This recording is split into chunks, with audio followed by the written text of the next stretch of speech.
蜀主刘备早年坎坷，先后依附过公孙瓒、陶谦、曹操、袁绍、刘表、孙权等当世枭雄。但正如史学家陈寿所说，刘备折而不挠，终不为下。一旦有机会，他就能逆势而起。其一生功业的转折点入蜀之战，就很好诠释了这一点。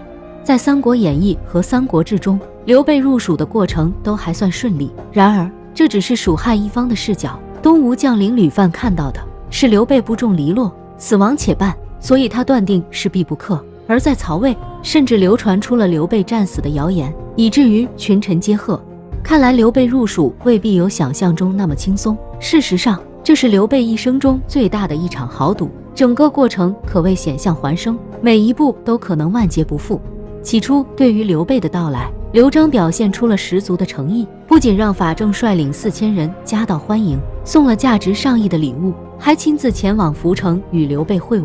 见面之后，刘璋对刘备更加满意，又是给人又是给钱的。当时先主并军3万余人，车甲器械资货甚盛，刘璋的表现实在令人疑惑。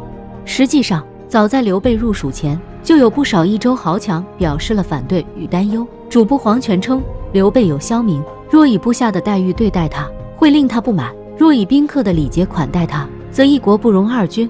还有益州从事王类，直接一条白绫自挂东南枝，以死见章。可惜这样的行为艺术也未能让刘璋回心转意。那么刘璋为何要这么做呢？刘璋心里苦呀。此前助刘璋镇压赵伟叛乱的东周集团与刘璋貌合神离，至于益州豪强，对刘璋也并非全心全意，否则就不会有甘宁、娄发与赵伟等人的相继反叛。更为棘手的是，曾为刘璋的父亲刘焉效力的大天师张鲁，也因母仇与刘璋势同水火。后者割据汉中后，又袭取8郡，对益州虎视眈眈。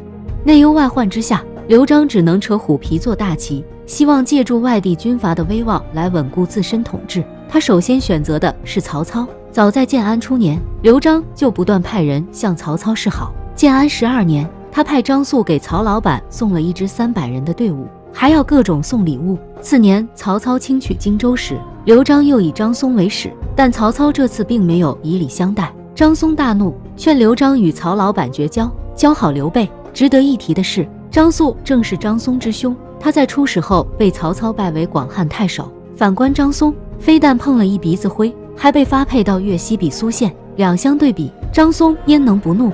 同样不满的还有刘璋。起初，刘焉与马超的父亲马腾联合对付李傕，失败后，其在长安的长子刘范、次子刘旦皆下狱死。刘焉急火攻心，一发病去世。按照惯例，3子刘茂应该是第1顺位继承人，但赵伟等人见刘璋庸人，便推举他成了新任益州牧。曹操拜刘璋为镇威将军后，又加封刘茂为平寇将军，让兄弟俩成了平级。于是，就算刘茂自己没想法，他的身份也很容易被人利用，刘璋也很难没有想法。所以没过多久，刘茂就莫名去世了。曹操此举，不管有意还是无意，都在一定程度上动摇了刘璋本就不稳的统治地位。刘璋原本想尽兴巴结曹老板，没想到曹老板收了礼不办事，不仅不办事，还背后捅刀子，这可就茅坑里完撑杆跳，过分了。因此，刘璋只好另寻他人。在刘备之前，刘璋还考虑过马超。一方面，马超父马腾与刘焉有过合作；另一方面，马超本人在西南地区颇有威望，还曾主动联系过刘璋，但益州名宿、大儒都不赞成。他们认为马超勇而不仁，又有背负叛军之举，实在不值得信任。于是，同为汉室后裔且仁义之名远播的刘备，顺理成章得到了刘璋青睐。在张松、法正的运作下，刘备成功入蜀。刘备入蜀后，一广布恩德，结交土豪，连敌人张鲁也不例外。在此期间，刘备曾派彭样、李辉出使汉中，与张鲁联结。过了1年多，刘备不去征讨张鲁，反而收买人心的行为引起了益州豪强的非议。刘备遂采取以退为进的策略，以曹操征吴、关羽需要支援为由，宣称自己欲退出益州，并希望刘璋能再赞助他1万人的军队和物资。冤大头！不，刘璋虽不满刘备拿钱不办事，却也不想与之交恶，于是又给出4000兵马和1半粮草器械。不曾想到，张松却信以为真，并连忙给刘备写了一封书信挽留。信中大致流露了想跳槽过来的意思。巧合的是，这份书信又落在其兄张肃手中。在后者告发下，刘璋将张松斩首。彼时已是建安17年12月，刘备闻讯大怒，采取庞统之策，诱杀杨怀、高沛，一举夺白水关，而后与黄忠、卓英攻入涪城。事情到这一步，刘备真正的磨难才刚开始。占据涪城后，刘备在城中举办了一场宴会，置酒作乐。庞统曾表示反对，但刘备就是不听。电视剧《新三国》为此还杜撰出了一个经典名场面，接着奏乐，接着舞，只是一场小胜，刘备为何会如此得意忘形？众所周知，刘备自起兵以来，几经波折，数次大起大落，多亏他心性坚韧，才勉强在荆州打下一份基业。尽管如此，刘备在荆州的处境仍不算太好，北有曹操虎视眈眈，随时会卷土重来，南有孙权蠢蠢欲动，时刻监视着他。因此入蜀是刘备唯一的选择。一旦成功，他不仅能从此摆脱寄人篱下的命运，还能真正拥有自己的基业。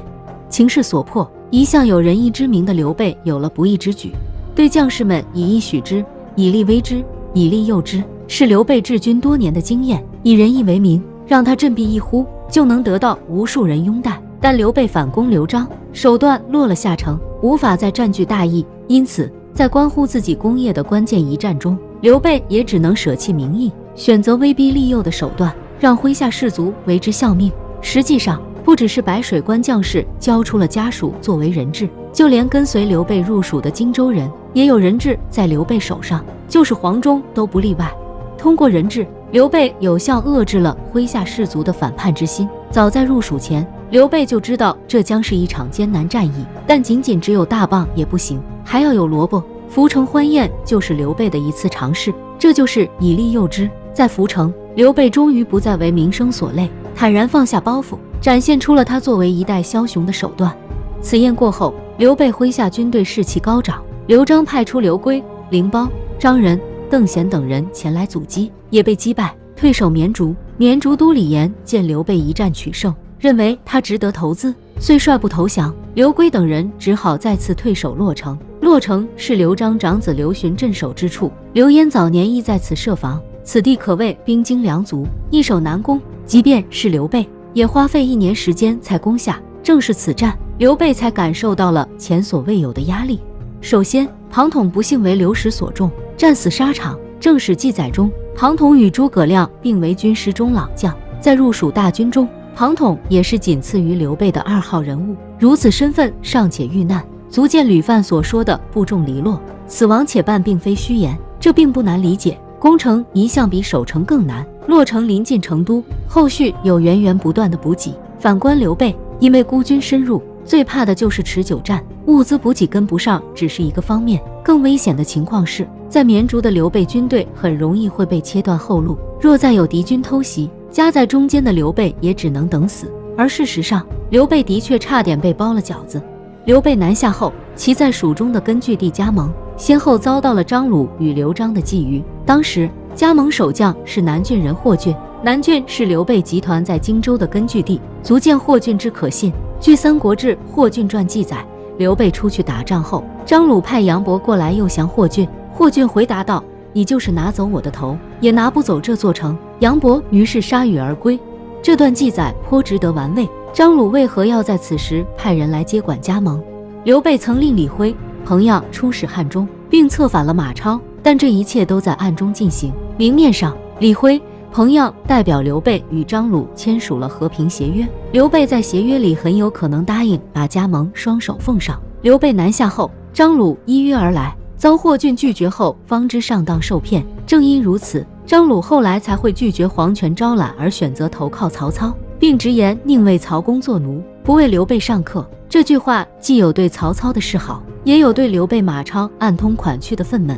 张鲁对加盟没有志在必得之心，可刘璋恰好相反，在刘备进攻洛城时，他就派福晋、项存率万余人从狼水北上围攻加盟。加盟守军是霍峻麾下部曲，只有几百人，但所有人都没想到，霍峻不仅坚持1年之久，还抓住机会大破刘璋军队，反杀了项存。这个结果不仅超出了刘璋预料，也让刘备大喜过望。他进攻洛城正在紧要关头，无法及时救援霍峻，而诸葛亮、张飞、赵云等人虽已入蜀，且快攻下川东、川北、川南各郡县，但也无法及时赶到。结果没想到，霍峻在加盟以少胜多，大败刘璋军。如此亮眼表现，让刘备军队士气大振。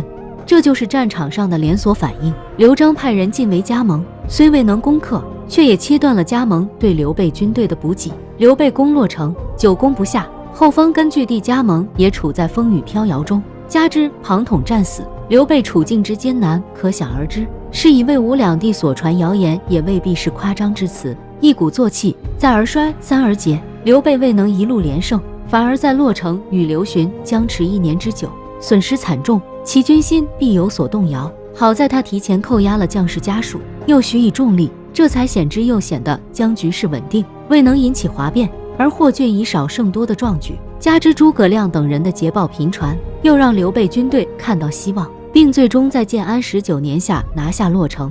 综上，不难看出刘璋的几个失误。首先，他没有在永安设置关卡，位于此地的白帝城原为白帝公孙述所建，但他也未能在此地设置重兵把守，以至于吴汉顺利进入巴蜀腹地，防人之心不可无。倘若刘璋在迎刘备入蜀时命人扼守永安，诸葛亮、张飞、赵云又如何能快速进入蜀地支援刘备？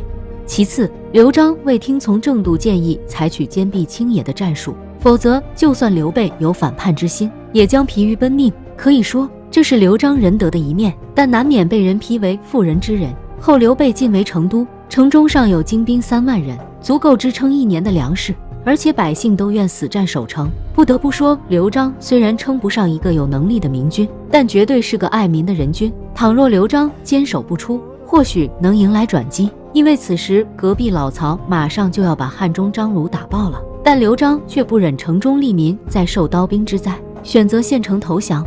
当然，这只是一方面。刘备与诸葛亮合兵后，声势大壮。为了拿下成都，刘备以城内府库作为奖赏，调动了麾下士卒的积极性。眼见刘备军气势正盛，成都城内有不少人都打算投降，比如郡都邮朱书贤因谋划出城投降而被诛，还有名满天下的许靖，官至蜀郡太守，竟然也想着半夜翻墙投降。碍于许靖的名气，刘璋并未处决他，但麾下士人的接连反叛早已让他心灰意冷。不久后，马超到来，加速了刘璋的投降。马超何以成为压倒骆驼的最后一根稻草？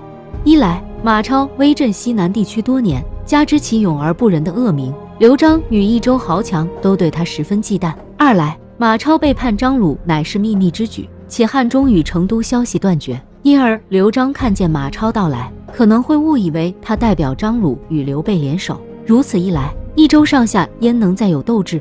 刘璋本人不愿再做无谓抵抗，最终选择成全刘备。然而，直到这个时候，刘备最大的威胁孙权依然在虎视眈眈。尽管孙权在刘备的忽悠下暂时打消了西进计划，但他也不会放任刘备做大。